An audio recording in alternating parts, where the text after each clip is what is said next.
Hey, what's up? Part 2. Well, I want to touch on, because I got more to say. There's probably going to be a part 3 of this if I keep fucking rambling on, but I'm going to try to get just all of what I need to say here. In America, in our rights, even though they are loosely based and they're, nowadays they're being fucking interpreted every which way, in the First Amendment, you have the right to worship whatever silly fucking story that you want, alright?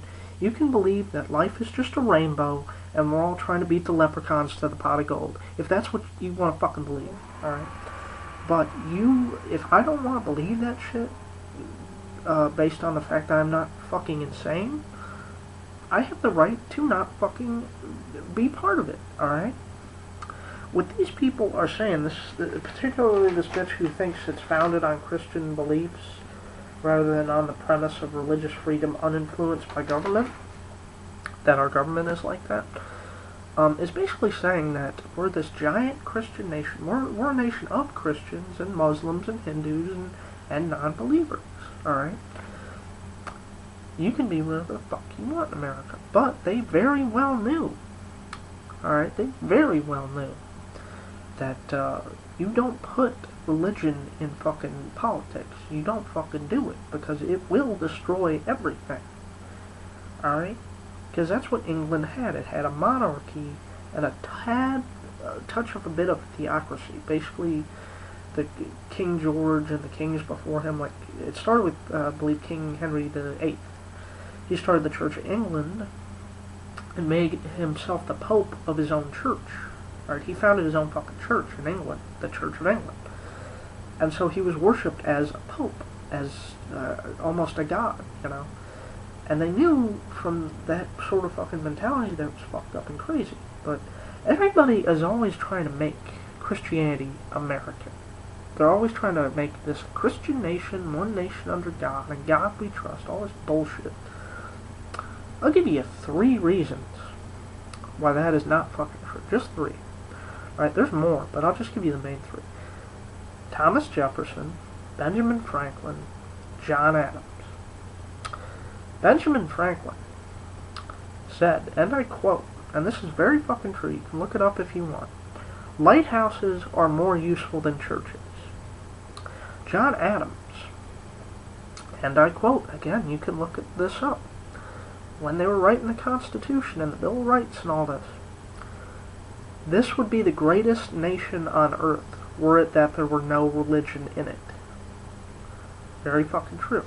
Thomas Jefferson, not only did he say this, but I'll give you another little sub-fact about him.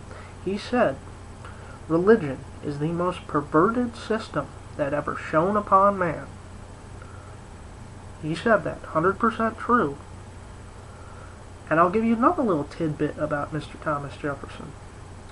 He wrote his own version of the Bible. He rewrote the New Testament, all of it. Or not really all the Old Testament. He wrote the whole parables about Jesus. What he did is it's basically the same story. Alright, all the same kind of shit happened with the crucifixion and all that. All he did was he turned Jesus from a god into a man. He took out every miracle and every claim that Jesus was divine or a god.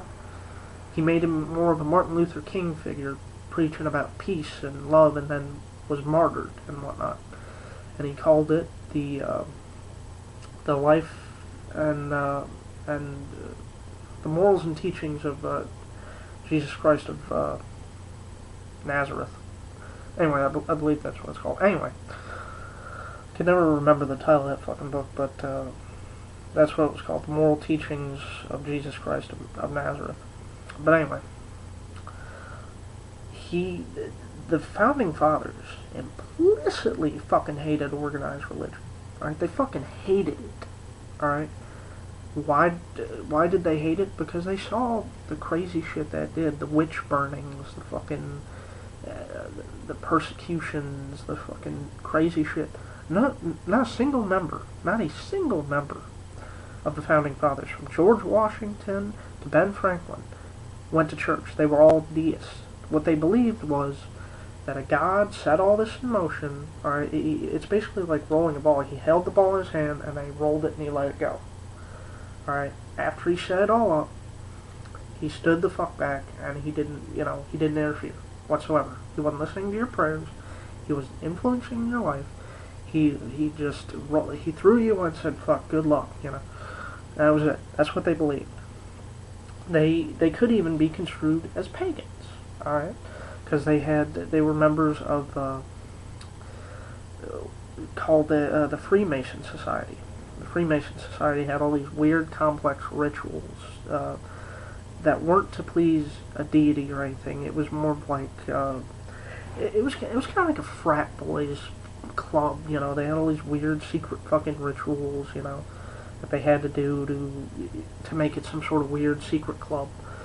But people always believed that they were some sort of weird devil worshippers, or some shit like that. But no, they didn't believe in a god, or they believed in a god, but they believed that God was standing like on the outside of things. He wasn't interfering. We were just on our own trying to help ourselves.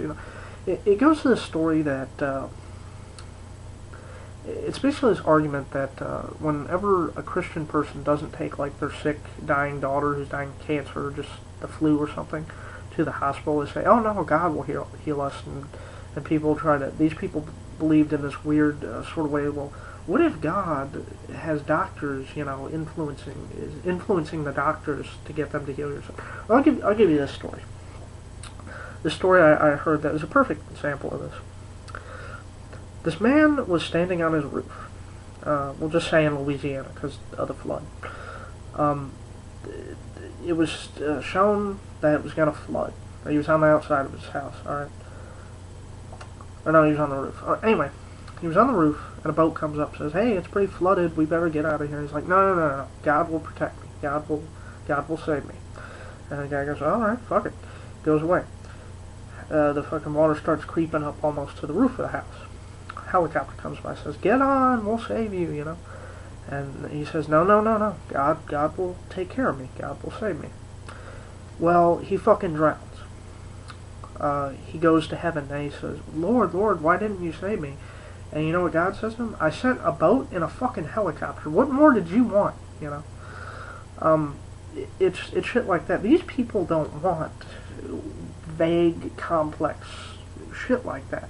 They want the hand of God in like some sort of weird invisible light to reach down and actually physically touch you, Or they're looking for shit that don't make no fucking sense.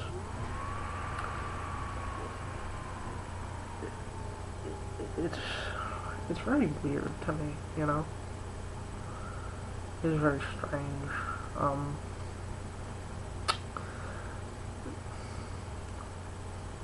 But this thing in Texas. Yeah, wrong side.